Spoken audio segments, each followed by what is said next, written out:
Francis, when I first had the idea of this series and put an outline together, I submitted it to some colleagues, and one particularly important philosopher pointed out that I had underplayed the importance of the moral law.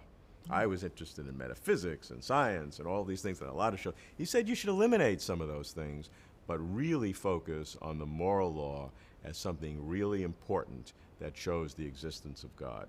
Now, I've read your book, The Language of God, and I was somewhat surprised to see that you as a scientist focused on the moral law as a critical part of your understanding of God and of demonstrating the existence of God. I'd love to hear you tell me why.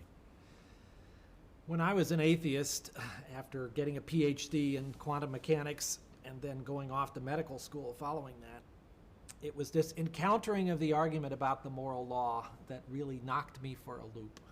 I had never really thought about it before, and in the opening pages of C.S. Lewis's book, Mere Christianity, he gets into this argument, which for me was totally new and absolutely astounding. To have something that was so much a part of oneself be suddenly revealed, even though it had been there all along, is really quite an experience. And I actually think not that many people who've not had this pointed out to them are aware of just how powerful a role this law plays in our daily life. This is our knowledge of good and evil. It is a characteristic of all human cultures. Lewis, in the appendix to a book called The Abolition of Man, goes through the evidence for the universality of this moral law. It is clearly applied in different ways by different cultures who decide what's good and what's evil, but nobody disagrees that there is such a thing as good and evil and that we are called to do what is good. This is puzzling. We may see certain rudimentary evidences of it in other species, but it really only seems to appear in full-blown form in ourselves. For me, this is a significant argument in favor of not just the existence of God, but a God who cares about individuals, who calls us to adhere to these principles of what is right and wrong. It is, by the way, the only reason we have the discipline of ethics. And of course, many ethicists would not call themselves believers, but we all agree that ethics has to depend on there being something called good and something called evil. And nobody has ever really challenged the idea that there should be such a thing as ethics. That's a reflection of this universal moral law tendency that we have. Now, could this all be a purely biological explanation?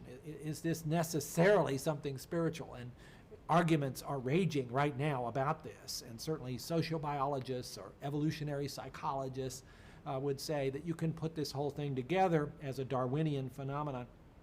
I have trouble with that. I can see how it would in certain instances lead you in the direction of altruistic behavior, for instance. But when I think about the people we admire most, it's not Britney Spears. It is the people who have done really sacrificial things, putting their own lives at risk to try to help others who are desperately in need of help. Mother Teresa, for instance, or Oskar Schindler, or William Wilberforce, people who put their own professions, in some instances their own lives, on the line in a way that was clearly not going to help them propagate their DNA. And yet, we admire that. We see that as the ultimate in the nobility that humankind can demonstrate. What is that all about?